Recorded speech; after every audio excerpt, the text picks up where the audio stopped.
আল্লাহ নবীজি বলেন, আলা ওয়া ইন্না লিকুল্লি মালিকিন হিমা, আলা ওয়া ইন্না হিমাল্লাহি মাহারিমুহু। নবীজি বলেন, আল্লাহর নিষিদ্ধ এলাকা আছে। বলে আল্লাহর নিষিদ্ধ এলাকা কি?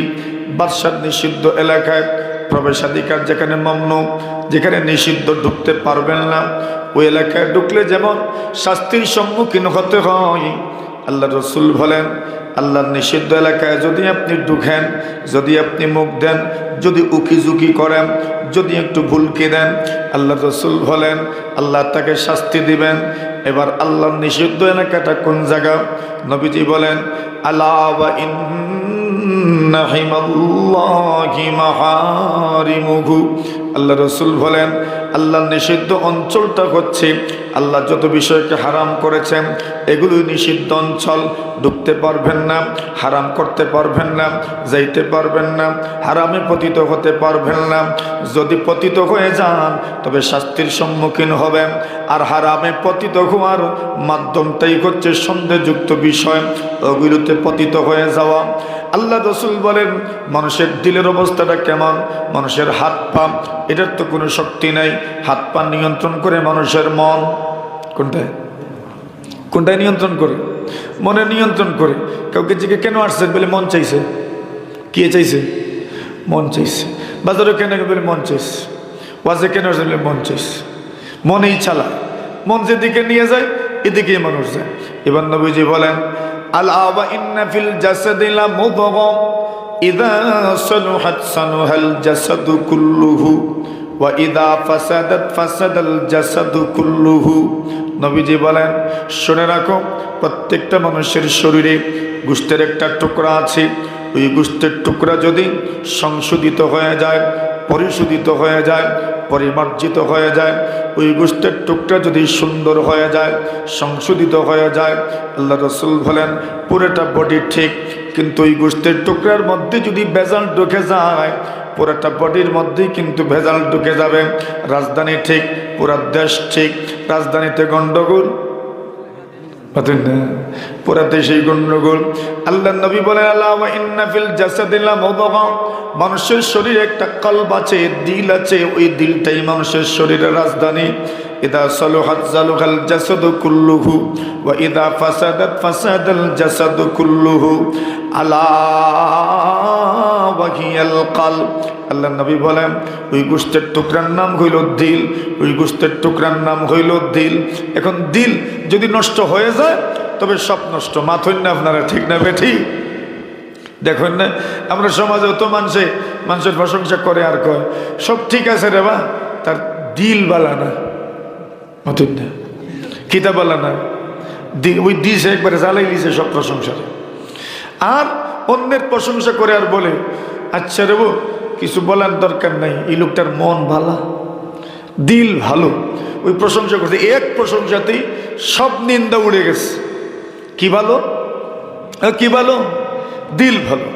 দিল তো তিন ধরনের আছে। এক দিল হইল মুর্দা দিল, মৃত। আরেক দিল আছে জিন্দা দিল। আরেক দিল আছে রুগী। এক দিল জিন্দা, এক দিল মুর্দা। আল্লাহ বলেন এক দিল জিন্দা। ওই দিল কোন দিল?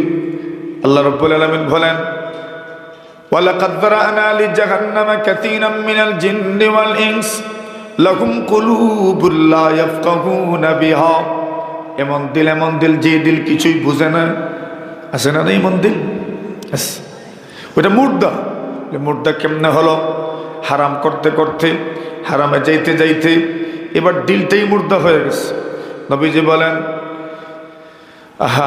হাদিস শরীফে রাসূল বলেন দুনিয়ার মানুষ ফিতনা কিভাবে আসবে? নবীজি বলেন তুরাদুল ফিতান আলাল কুলুবি কাল হাসিরি উদান উদা। নবী বলছেন ফিতনা মানুষের দিলেই নামে। দিলই অ্যাকসেপ্ট করে, কোন দিল রিজেক্ট করে। দিল গ্রহণ করবে আর না দিল প্রত্যাখ্যান করবে। কিছু মানুষের দিল ফিতনাকে কবুল করে। মাতুন না আপনারা, ফিতনা আসতে দেরি, কবুল করতে দেরি করে না। আর কিছু মানুষের দিল ফিতনাকে প্রত্যাখ্যান করে, ফিতনাকে কবুল করেই না। জমানা কি ফিতনার নয়? নবীজি বলেন তুরাদুল ফিতান আলাল কুলুবি কাল হাসিরি উদান উদা। একটা দুইটা ফিতনা না তো হাজারো ফিতনা মানুষের দিলে এসে ঢুকে। কেমনে? নবীজি বলছেন ছাটি কইনি আপনার দেশে বেদ দিয়ে যে বানায় ছাটি না আদি, ছাটি ফাটি আদি সবই বলে কি দিয়ে বানায়? মুর্তার বেদ দিয়ে আর না হয় জালি বেদ দিয়ে। এখন শেষে কি করে? চতুর্দিকে একটা মুড়ি বাঁধে। এখন যদি মুড়িটা খুলে যায় তবে বেদগুলো আর থাকবে তো তো খুলে যাইব একটার পর একটা, একটার পর একটা, একটার পর একটা। আল্লাহ রাসূল বলেন তুরাদুল ফিতান আলাল কুলুবি কাল হাসির। নবী বলছেন ওই চাটাইয়ের মতো, ওই ছাটির মতো, পাটির মতো, আদির মতো। আল্লাহ রাসূল বলেন ওই চাটি থেকে, পাটির থেকে, আদির থেকে যেমনভাবে বেদগুলো আস্তে আস্তে বের হয়ে যায়, এমনভাবে একটার পর আরেকটা ফিতনা মানুষের অন্তরে আসতেই থাকবে, আসতেই থাকবে। আল্লাহর হাবিব বলেন কিছু মানুষের অন্তর ফিতনাকে কবুল করে নিবে, আবার কিছু মানুষের অন্তর ফিতনাকে কবুল করবে না। নবীজি বলেন এইবার দিল দুই ভাগে ভাগ হয়ে গেল। কয় ভাগ? কোনো কিছু মানুষের দিল ফিতনাকে কবুল করলো, আর কিছু মানুষের দিল ফিতনাকে কবুল করলো না। নবী বলছেন যার দিল ফিতনাকে কবুল করলো না তার দিল যেন সাদা পাথরের মতো। সুবহানাল্লাহ। কিসের মতো? সাদা পাথরের মতো, স্বচ্ছ, শুভ্র, সুন্দর, পরিষ্কার পরিচ্ছন্ন দিল। আর কিছু দিল আছে ফিতনাকে অ্যাকসেপ্ট করে, ফিতনাকে কবুল করে। নবীজি বলছেন তার দিল কার মতো? নবীজি বলছেন একবারে কয়লার মতো কালা। কার মতো? কয়লার মতো কালা। এখন কয়লার মতো কালা যদি হয় তবে ওই কয়লার মতো কালা দিলের উদাহরণ নবীজি দিয়েছেন উপর করা গ্লাসের মতো। কার মতো? মতন না, উভৈত করা গ্লাসের মতো। কি জাত গ্লাস? উভৈত করা গ্লাস। এখন উভৈত করা গ্লাস যদি আপনি নদীতে এইভাবে ঢুকান পানি ঢুকবে তো? সাবমার্সিবল মোটর দিয়ে যদি পানি ঢুকাইতে চান ঢুকবে তো? ঢুকবে না। কেন? উপর করা, উপর করা। নবীজি বলছেন যেই দিল ফিতনাকে কবুল করে, ফিতনাকে গ্রহণ করে, ওই দিলের উদাহরণ উপর করা গ্লাসের মতো। এখানে আর কিছু ঢুকবে না। কত ওয়াজ করেন কাজ হয় না? বলে দিল তো উপর করা। ওই উপর করা গ্লাসে পানি ঢুকানো যায় না, দিলটাও উপর করা আপনার গ্লাসের মতো। এখানে কোনো ওয়াজ কাজ হয় না। মাতুন না আপনারা এই জাতের দিলও আছে না নাই? ফলাফল কি? লা ইয়ারিফু মারুফান ওয়া লা ইউনকিরু মুনকারা। এখন তার কোনো যোগ্যতাই থাকে না। ভালোকে বোঝার মতো যোগ্যতা নাই, মন্দকেও বোঝার মতো যোগ্যতা নাই। এই সমাজে কত মানুষ মন্দ কাজে অংশগ্রহণ করে। আপনি মনে মনে ভাবেন কেন যায় রে মন্দ কাজে? এই লোকের কাছে তো এটা যে মন্দ কাজ এইটাই তার মাথায় নাই, এটা বুঝার ক্ষমতাই তার নাই। ওইটা আল্লাহ তার এই ক্ষমতা চিনিয়ে নিয়েছেন। গুনাহ করতে করতে দিলকে কালো বানায় ফেলছে। আর কিছু দিল আছে ওই সাদা পাথরের মতো। কেমন দিল? ইল্লা মান আতাল্লাহা বিকলবিন সালিম। জান্নাতে কে যাবে? এমন দিল বলা। আল্লাহ বলছেন হাযা মা তুআদু লিকুল্লি আওয়াবিন হাফিজ মান খাশিয়ার রহমান বিল গায়ব ওয়া জাআ বিকলবিন মুনীব। এমন দিলওয়ালা যে দিলের মানুষ আল্লাহর দিকে তার দিলটা ঝুঁকে, পরিষ্কার দিলওয়ালা আল্লাহর বান্দা মরবে আর জান্নাতের মেহমান হবে। সুবহানাল্লাহ। এখন রইল আমরার দিল। আমরার দিলে তো রোগের অভাব নেই। মাথুন না রোগ, এই দিলের রোগ। কি জাত দিল? আল্লাহ বলছেন ফি কুলুবিহিম মারাদ ফাযাদাকুমুল্লাহু মারাদা। কিছু মানুষের দিল রোগী দিল। কি দিল? রোগী দিল। এখন শরীরের চিকিৎসা লাগে, দিলের চিকিৎসা লাগে না তো? শরীর রোগী হইলে চিকিৎসা করি, দিল যদি রোগী হয় তবুও তো চিকিৎসা করা দরকার। ওই দিলের চিকিৎসার জন্য ডাক্তার দরকার, রুহানি ডাক্তার। ওনারাই আমাদের শায়েখরা, ওনারাই বুজুর্গ, ওনারাই শাইখুল মাশায়েখ, ওনারাই পীর বলি, ওনারাই বুজুর্গ। ওনাদের কাছে গেলে চিকিৎসা দিলে হয়। কোন জায়গায়? কোন জায়গার চিকিৎসা হয়? দিলের চিকিৎসা হয়। আর ওলিদের দিল এমন দিল, এই দিলে যদি ঝুঁকতে পারেন, এই দিলে যদি একটু ঝেঁকে দেখতে পারেন তবে ওই দিলের মাধ্যমে আল্লাহ দেখা যায়। সুবহানাল্লাহ বল। কে দেখা যায়? বলি এত ছোট দিলে আল্লাহ কেমনে দেখবেন? পুকুর তো ছোটই, খাল তো ছোটই, বিলও তো ছোট, কিন্তু ছোট পুকুরেও তো কি দেখা যায়? আসমান। ছোট পুকুরে পানি আছে, ওই পানির দিকে তাকাবেন তো কি দেখবেন? আসমান দেখবেন। ওই পানির দিকে তাকাবেন তো সূর্য দেখবেন। ওই পানিতে তাকাবেন তো রাত্রিবেলা যে চাঁদ উঠে ওই চাঁদও দেখতে পারবেন। তো মানুষের দিল ছোট, কিন্তু ওই দিলে আল্লাহ পাওয়া যায়। তা আসেন যে মূল কথাটা বলতে চাচ্ছিলাম, কিছু হচ্ছে সন্দেহযুক্ত, কিছু হারাম সুস্পষ্ট, হালাল সুস্পষ্ট, মধ্যখানে কিছু আছে সন্দেহযুক্ত। এখন দেখেন তো আমাদের জীবদ্দশায় এগুলো আমাদের জীবন ঘনিষ্ঠ কিনা ওইটা বলে নাকি? এই আলোচনা কি জীবন ঘনিষ্ঠ কিনা বলে? মানুষের জীবনে এই আলোচনাটা কত জরুরি, নবী আকরাম সাল্লাল্লাহু আলাইহি ওয়াসাল্লামের কিছু হাদিস আমরা বলবো, শুনবেন, বুঝবেন এটা আমাদের জন্য কি পরিমাণ জরুরি। কিছু জিনিস হারাম, কিছু জিনিস হালাল সুস্পষ্ট আছে, কিছু আছে মধ্যখানে সন্দেহযুক্ত, হালাল না হারাম অনেকেই জানেন না। অনেকে জানেন না বলতে আপনাদের না, আমিও অনেকে জানি না, আমরাও অনেকে জানি না, বেশিরভাগই জানি না। আপনারা তো জানবেন অনেকে দূরের কথা। বলে তো জানি আমরা। বলি কেমনে জানো? বলে ইউটিউব থেকে শুনছি। কোন জায়গা থেকে শুনছি? ওইটাই নতুন না, কেটকেটি করে কেন? ইউটিউব থেকে শুনছি। ইউটিউবের মোল্লারে চিনো তুমি?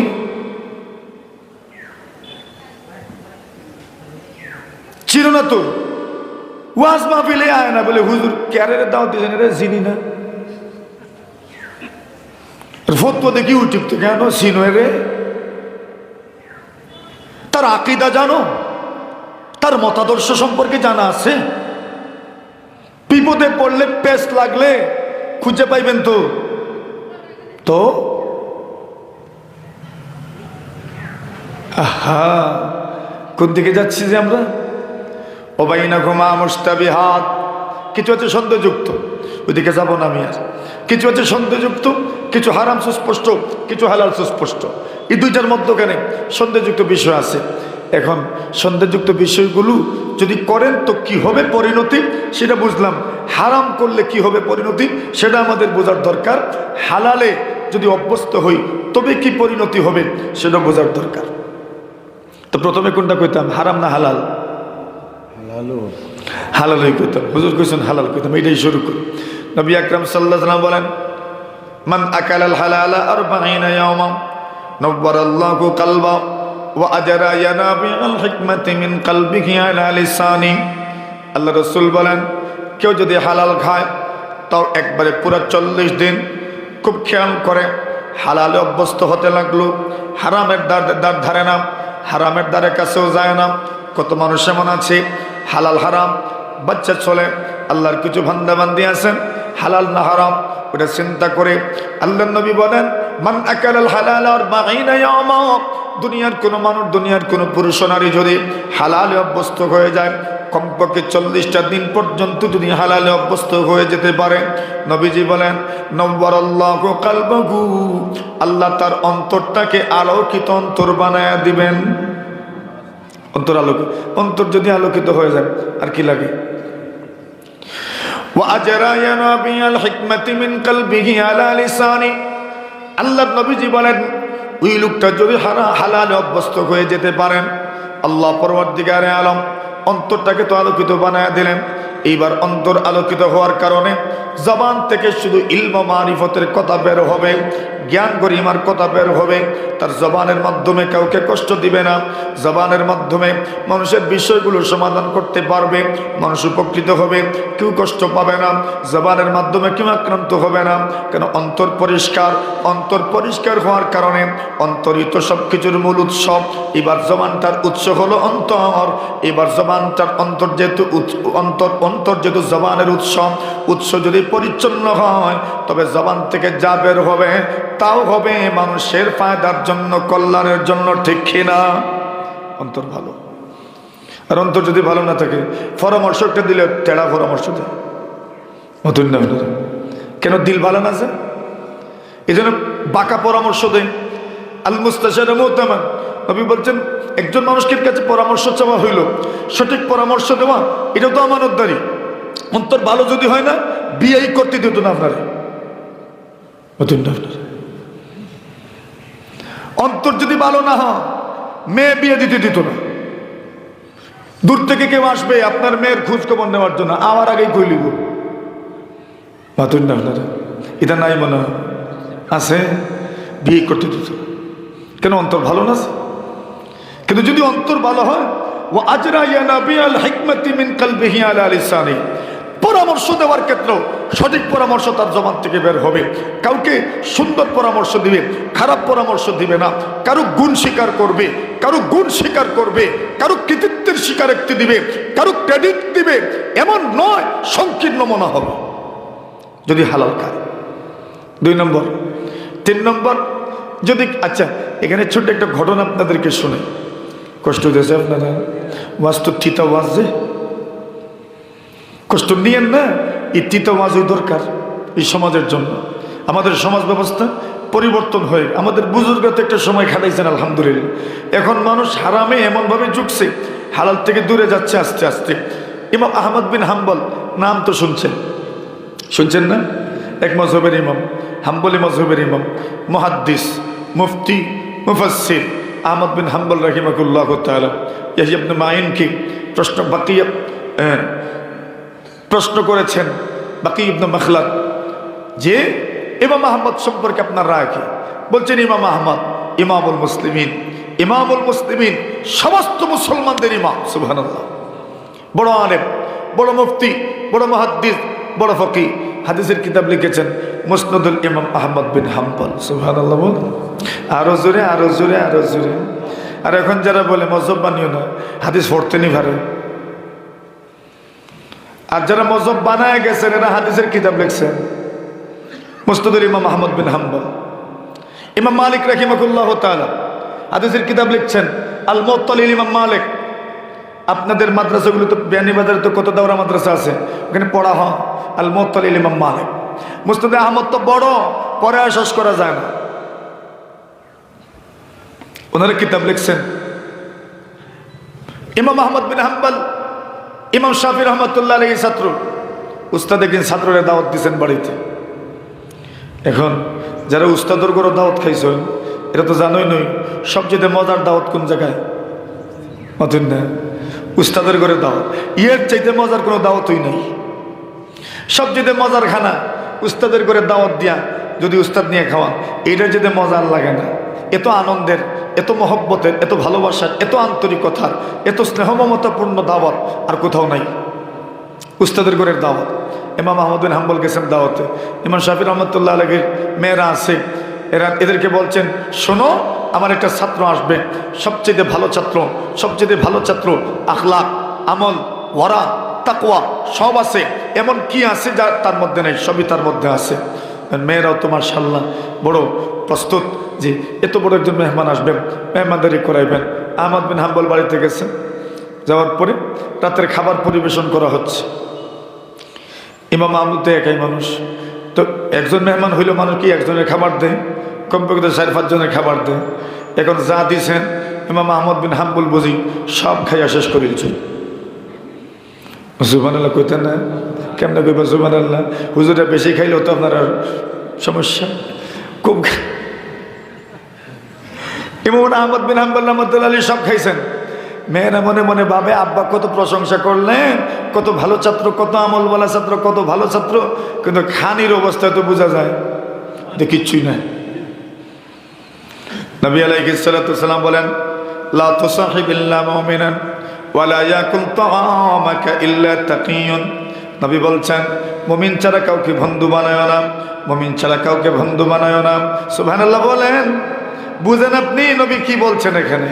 মুমিন ছাড়া কাউকে বন্ধু বানাও না, কারণ মুমিন ছাড়া যদি কাউকে বন্ধু বানাও, ওই বন্ধু তোমাকে কোনো না কোনো একদিন তার গির্জা পর্যন্ত তোমাকে নিয়ে যাবে। মাথুন না আপনারা কথা বুঝছেন? নবী লা তুসাহিবিল্লাহ মুমিনা, এমন সুশীল হইও না যে তুমি শেষ পর্যন্ত তার দেবতার সামনে গিয়ে দাঁড়াও, এমন সুশীল হইও না। একটা আইডেন্টি তো থাকার দরকার, আমার একটা জাত পরিচয় তো থাকার দরকার। আরে বন্ধুত্ব তো আছে, চলবো তো সবার সাথে, সামাজিকতা তো আছে, কিন্তু এরপরেও আমার কি একটা স্ট্যান্ড নাই? একটা স্ট্যান্ড তো আমার থাকার দরকার, যে এটা আমার অবস্থান। আমি এমন সুশীল হইলাম, তার দেবতার সামনে গিয়ে হাত জোর করছি, মাতুন না রে, এটা কি আমার অবস্থান? আমার তো জাত পরিচয় আছে। কই, এরা কেউ তো কোনোদিন আপনার বন্ধুত্বের খাতিরে সিজদা করলো নাই মসজিদে, না করছে? সুশীল কি শুধু আমি হব? নবী বলেন, লা তুসাহিবিল্লা মুমিনা ওয়ালা ইয়াকুল তাআমাকা ইল্লা তাকিয়ুন। মুত্তাকি পরহেজগার যারা, এরা যেন তোমার ঘরে খাবার খায়। সুবহানাল্লাহ বলেন। পকেটের টাকা এখানে বের করি। মুত্তাকি পরহেজগার বড়, নিজের মায়েরও দেয় না, বাপরেও দেয় না, আর দিব মুত্তাকিরে। মাতুন না না, কিছু মানুষ নাই। আচ্ছা, আমি কথা দীর্ঘই তো করে ফেলছি, আসেন এখন। ইমাম আহমদ বিন হাম্বল দাওয়াতে গেছেন, খাইছেন পেট বইরা, সব শেষ। মেয়েরা বলে বুঝে ধরছে না। আচ্ছা ঠিক আছে, আরেকটা পরীক্ষা করে নেই। পরীক্ষা কি? ঘুমাইবেন তো ঈশার পরে, ঈশার পরে ঘুমানো, ঈশার পরেই ঘুমানো, ঈশার পরেই ঘুমানো না। রাসূলুল্লাহ সাল্লাল্লাহু আলাইহি ওয়াসাল্লাম আনি নওমি ক্বাবলাল ইশা ওয়া আনিস সামার ওয়া আনিল হাদিসি বাদাল ইশা। নবী বলছেন, ঈশার আগে ঘুমায়েন না, ঈশার পরে আড্ডা দিয়েন না। সুবহানাল্লাহ বলেন। ঈশার আগে ঘুমাইবেন না, ঈশার পরে কি দিবেন না? মাথুন না রে বা, আড্ডা দিবেন না। ঈশার আগে ঘুমাইলে ঈশা কাজা হবে, ঈশার পরে আড্ডা দিলে রাত 12টা 1টা 3টা পর্যন্ত হয়ে যাবে, ফজর মিস। নবী বলছেন, ঈশার আগে ঘুমায়ও না, ঈশার পরে আড্ডা দিও না। নবী বলছেন, ঈশার আগে যদি কেউ ঘুমায়, ঘুমের তৃপ্তি যেন না পায়। মান নামা ফালা নামা তাইনুহু, মান নামা ফালা নামা তাইনুহু, মান নামা ফালা নামা তাইনুহু। কেউ যদি ঘুমায়, ঘুমের তৃপ্তি যেন না পায়, তৃপ্তি যেন না পায়, তৃপ্তি যেন না পায়। ঈশার আগে ঘুমাইতে নিষেধ করছেন, আর ঈশার পরে কি দিতে নিষেধ করছেন? আড্ডা দিতে নিষেধ করছেন। আচ্ছা এখন আসেন, তবে গল্প গুজব করতে পারবেন মুসাফির যারা, এরা গল্প গুজব করতে পারবেন। নতুন নতুন বিয়ে শাদী যারা রয়েছে, সুবহানাল্লাহ কইতে না, এরা এই সময় যদি গফ না করে তো গফ করতো কোন সময়? বাসরটার দিনে হয় না, বাসরটার আইতে হয়। এই জন্য এদের জন্য গফ করার অনুমতি আছে। আর নতুন বিয়ার কয়দিন? আর একটু দেন, এখন নতুন নতুন বিয়ে শাদী যারা হয়েছে, এরা একটু গল্প গুজব করতে পারবো। আচ্ছা, আহমদ বিন হাম্বল রহমাতুল্লাহ আলাইহি সব তো খাইলেনি, এখন এশার নামাজের পরে ঘুমাইবেন তো, এরা পানি নিয়ে রাখছে, হুজুর পানি, মুসাল্লাও রাখছে, জায়ের নামাজও রাখছে। আচ্ছা দেখি উনি নামাজ পড়েন কিনা, তাহাজ্জুদ পড়েন কিনা, চেক করবো কোন সময়। আর মহিলারা যদি গোয়েন্দা হয়ে যায়, কি দেখুন আপনারা, আর উপায় নেই। এখানে গোয়েন্দা কারা? মহিলারা। এরা যদি সিআইডি হয়ে যায়, এরা যদি গোয়েন্দা, এরা তো খালি গোয়েন্দা না, এরা তো বিবিসি নিউজও। কোনো একটা কথা পুরা গ্রামের মানুষকে জানানোর দরকার, আর কিছু দরকার নাই, কোনো এক মহিলার কানে পৌঁছায় দিয়ে পুরা গ্রামের মানুষে জানতে আর বেশি দেরি হইত না। আহমদ বিন হাম্বল রহমতুল্লাহ আলাইহি ঈশার পরে ঘুমাবেন, এরা পানি নিয়ে রাখছে, জায়নামাজে রাখছে। ফজরের সময় আহমদ বিন হাম্বল গেছেন মসজিদে, এরা ঢুকছে রুমও, দেখে চেক করে পানি কি ব্যবহার করলেন, জায়নামাজটা কি ব্যবহার করলেন, গিয়া দেখে দোয়েল্লা যেমনের জায়নামাজ এমনে, যেমনের পানি এমনে। খেপছে এরা, খেপার মতো। কি ছাত্র নিয়ে আসছেন, খাইছে তো বেশি, তাহাজ্জুদটাও পড়ছে না। ইমাম শাফিঈ রহমাতুল্লাহ মনে মনে লজ্জা পান, ভাবেন রে মেয়েদের কাছে লজ্জা পেল, প্রশংসা করলাম আগে, কি যে সর্বনাশটা করলাম আমি। আহমদ বিন হাম্বলকে জিজ্ঞাসা করার দরকার। আমার আহমদ তো এমন ছিল না, তবে আহমদ বিন হাম্বলকে জিজ্ঞাসা করার দরকার। জিজ্ঞাসা করলেন, শোনো তুমি আমার ছাত্র, মেহমান হিসেবে জিজ্ঞাসা করছি না, ছাত্র হিসেবে জিজ্ঞাসা করছি। প্রথম জিজ্ঞাসা, আমার ঘরে খাইছো বেশি। আমি যদি জিজ্ঞাসা করি বেশি কেন খাইছো, এটা মানায় না, কেন আমার ঘরেই তো খাইছো। তবে ছাত্র হিসেবে জিজ্ঞাসা করছি, এ তো খাই নেই, খাইলা কেমনে তুমি? 2 নম্বর জিজ্ঞাসা, আচ্ছা খাইছো ঠিক আছে মানলাম, কিন্তু তাহাজ্জুদটা পড়লা না, কি ব্যাপার? আহমদ বিন হাম্বল বলেন, উস্তাদ আপনার ঘরে যখন খাবার দেখছি, যখন খাবার আমার সামনে পেশ করা হয়েছে, আল্লাহর বলি গো, ওই খাবার যখন আমার সামনে এসেছে, আমি কি অনুভব করলাম? আমি কি অনুভব করলাম? আমি অনুভব করতে পারলাম আপনার খানার মধ্যে যেন আসমান থেকে নূর এসে পড়েছে। জোরে জোরে বলেন, জোরে বলেন। আসমান থেকে যেন নূর এসে পড়ছে খাবারের মধ্যে। ওইটা কে বুঝবেন? আপনি বুঝবেন না, আমিও বুঝবো না। ওরা বুঝে কারা? আল্লাহর বলি যারা হন এরাই বুঝতে পারেন। ইদা সাকানাল গাদিরু আলা সাফাইন ওয়া জান্নাবা আইয়ুহাররিকাহুন নাসিবু বাদাত ফিহিস সামাউ বিলামতিরাইন কাযাকা শামসু তাবদু ওয়ান নুজুমু কাযাকা কুলুবু আরবাবিত তাজাল্লি ইউরা ফি সাফবিগাল্লাহুল আযীম। আল্লাহর বান্দা বলেন, পুকুরের পানি যদি শান্ত হয়ে যায়, নদীর পানি যদি শান্ত হয়ে যায়, খালের পানি যদি শান্ত হয়ে যায়, বিলের পানি যদি শান্ত হয়ে যায় এবং স্বচ্ছ থাকে, পরিষ্কার থাকে, গোলা পানি যদি না হয়, কোনো দিকের বাতাস যদি পানিকে নাড়ায় না, কোনো দিকের বাতাস যদি ওই পানিকে হরকত দেয় না, আল্লাহর বান্দা বলছেন ওই পানির সামনে যাও, একটু উকি দিও, একটু ঝুঁকি দিও, আপনি কি দেখতে পারবেন? বাদাত ফিহিস সামাউ বিলামতিরাইন, নিঃসন্দেহে আসমান দেখা যাবে। কাযাকা শামসু তাবদু ওয়ান নুজুমু, আসমানও দেখা যায়, সূর্যও দেখা যায়, চন্দ্রও দেখা যায়, তারকারাজিও দেখা যায়।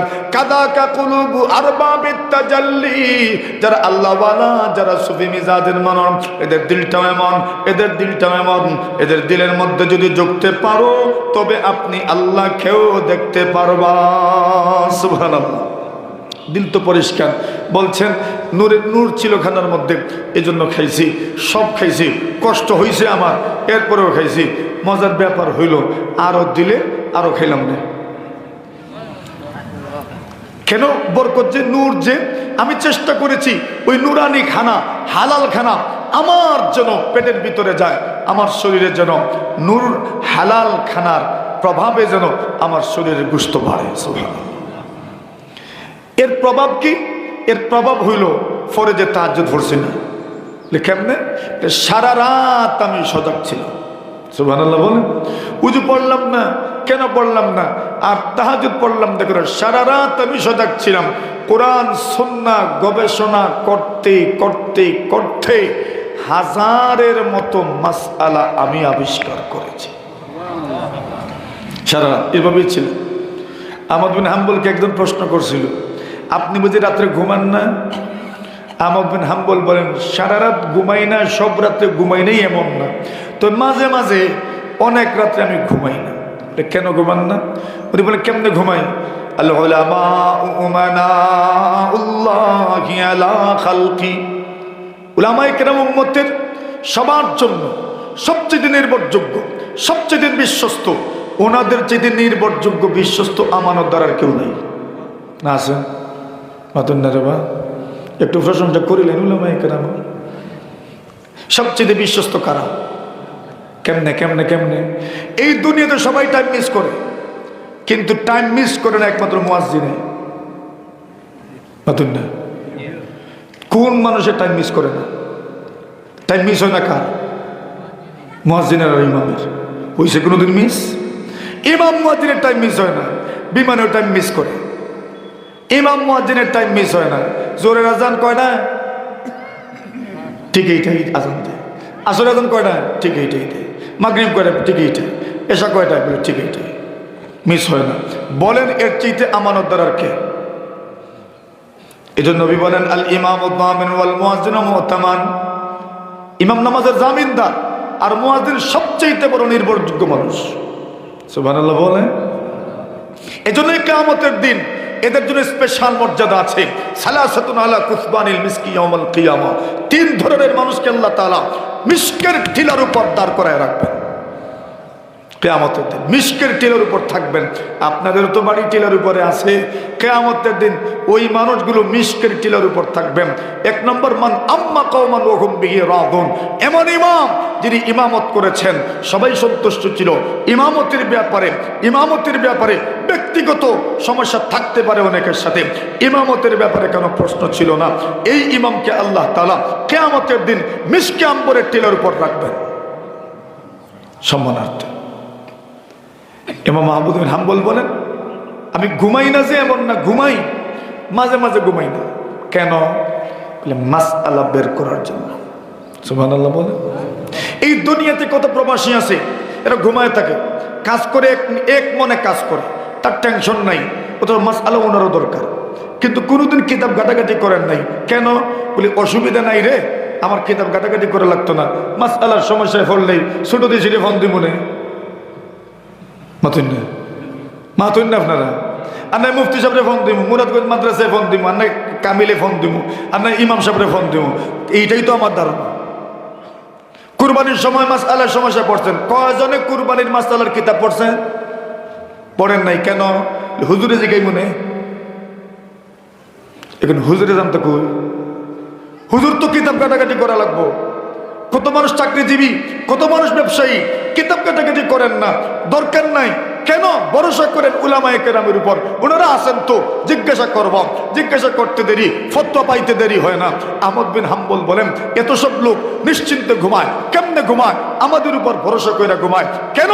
মাসআলার সমস্যা পড়লে আমাদের কাছে জিজ্ঞাসা করবে, এজন্য এত মানুষের জিম্মাদারি নিয়ে কেমনে ঘুমায়। সুবহানাল্লাহ। এই যে কথাটা কইলাম, এটা বাস্তব না অবাস্তব?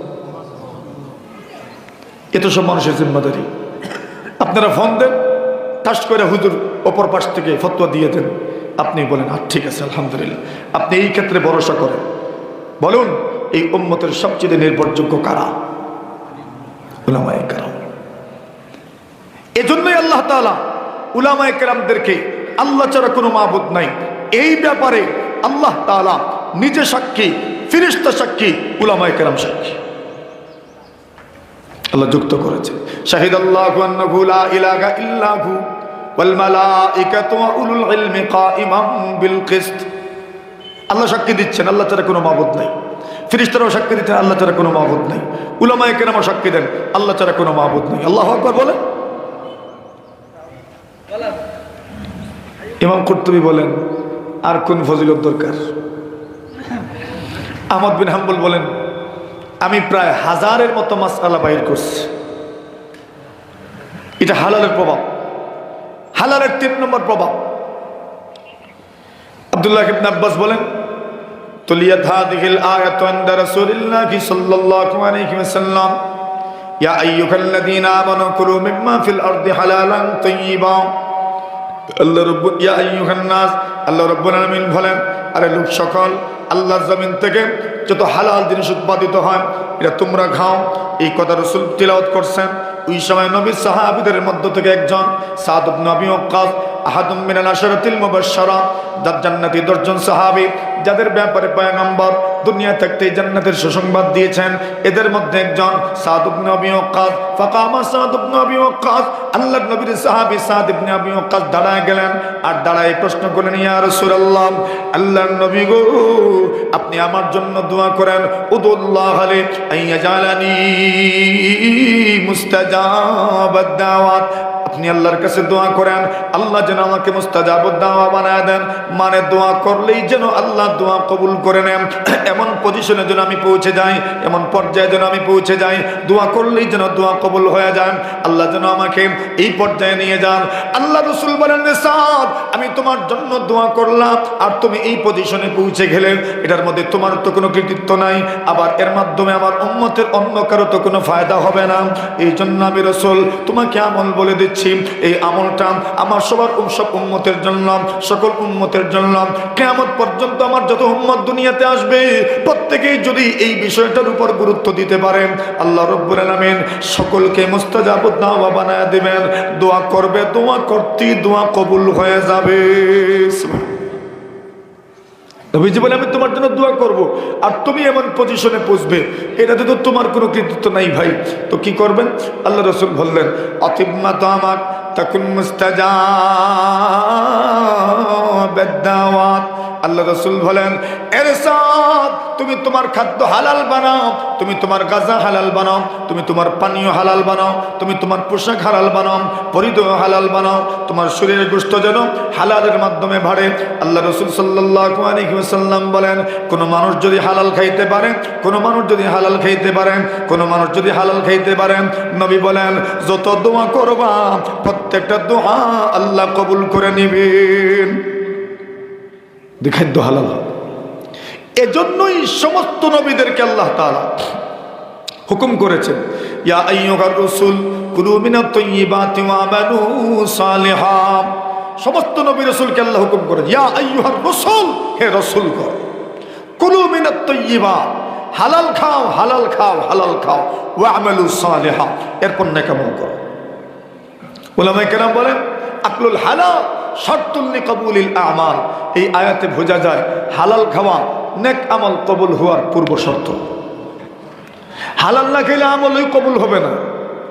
আর আমরা তো তুরা নাকি কইরা অপেক্ষায় থাকি কবুল হয়েছে কিনা এটা দেখার জন্য। মাতুন না আপনারা, কেউ কেউ তো শুনছে হাদিসে বলে রাত্রে নামাজ পড়লে দিনে সেরা সুন্দর হয়, এ রাত্রে 2 রাকাত পড়িয়া দিনে আয়না লইয়া বইছে, খিদা দক্ত বলে সেরা সুন্দর হয়েছে।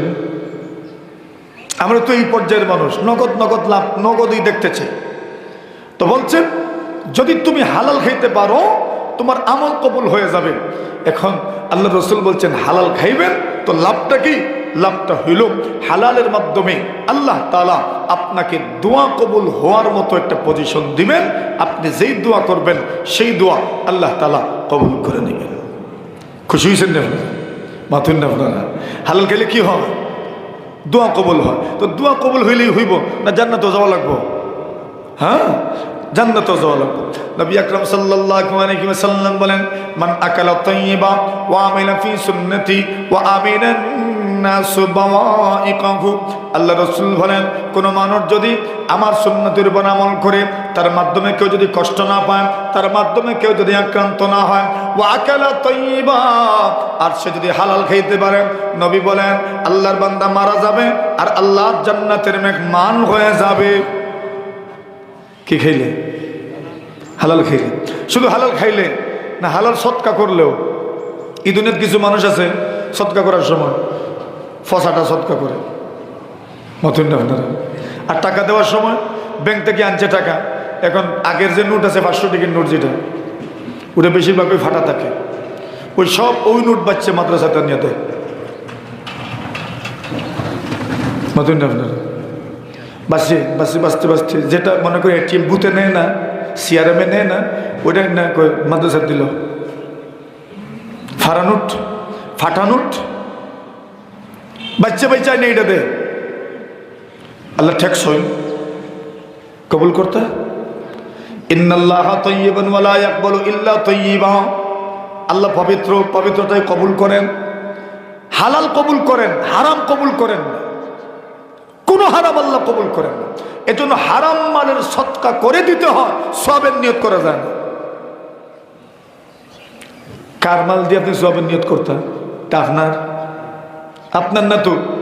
সুদের টাকা আপনি গরিবকে সদকা করে দিবেন, এটাই মাসালা। সওয়াবের নিয়ত করতে পারবেন বলে সদকার সব পাবেন না, আপনার নিটা আপনার থাকলে আপনি সব পাবেন, আপনার না আপনি সব পাবেন না। তবে হুকুম পালন করছেন এই জন্য সব পাবেন। নবীজি বলছেন কেউ যদি হালাল খায় আল্লাহ তাআলা তার জীবনটাকে সুন্দর করে দিবেন, আল্লাহ তাআলা তার জন্য জান্নাতের পথ সুগম করে দিবেন। হালাল যদি খান তবে দোয়া কবুল হবে। হালাল খাবেন জান্নাতের পথ সুগম হবে। হালাল খাবেন অন্তর পরিষ্কার হবে। হালাল খাইবেন আল্লাহ তাআলা জবানকে পাক বানায় দিবেন। নবীজি বলছেন কোন মানুষ যদি হালাল খাইতে পারে, এরপরেরটা নম্বর আমি ভুলে গেছি, নম্বর আপনারা দিন। এরপরেরটা নবী বলছেন কেউ যদি হালালে অভ্যস্ত হয়ে যেতে পারে, দুনিয়াতে সে কি হারাইলো ওইটা নিয়ে তার আর চিন্তা করার দরকার নাই। কেউ যদি হালালের উপর অটল থাকতে পারে, এই গুণই তাকে দুনিয়াতেও সম্মানী করবে, পরকালেও সম্মানী করবে। নবীজি বলছেন আরবাউম মান কুন্না ফীহি ফালা আলাই মা ফাতাহু মিনাদ দুনিয়া।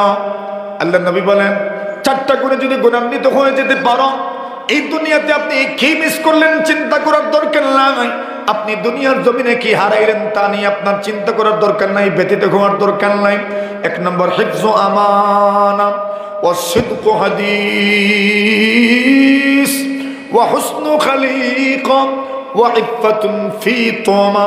আল্লাহ রাসূল বলছেন চারটা যদি গুণে গুণান্বিত হয়ে যেতে পারেন, তবে এই দুনিয়াতে আপনি কি পেলেন কি পেলেন না হিসাব করার দরকার নাই। আল্লাহ পরমার্থিকারে আলম আপনাকে দুনিয়াতেও সম্মানী বানাবেন, পরকালেও সম্মানী বানাবেন। এর মধ্যে একটা হলো হিফজু আমানা, আমানতের হেফাজত। কিসের হেফাজত? আমানতের হেফাজত। এই দুনিয়াতে আমানতদার মানুষ পাওয়া বড় কঠিন। আমানতের হেফাজত। আর কোনো না কোনো বিষয় হোক, আল মাজালিসু বিল আমানা, কমপক্ষে সলা পরামর্শ করলে এটা ফ্লাশ করে দেয়। মাতুন না আপনারা, এসব মানুষ নাই। হিফজু আমানা, হিফজু আমানা। দুই নম্বর সিদকু হাদিস।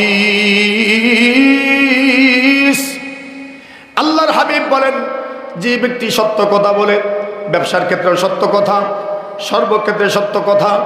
নবী বলছেন সত্য কথা বলার মতো গুণে যদি গুণান্বিত হয়ে যেতে পারেন, আল্লাহ রাসূল বলছেন আল্লাহ পরমার্থিকারে আলম আপনাকে এই দুনিয়াতে কি দিলেন কি দিলেন না চিন্তা করার দরকার নাই।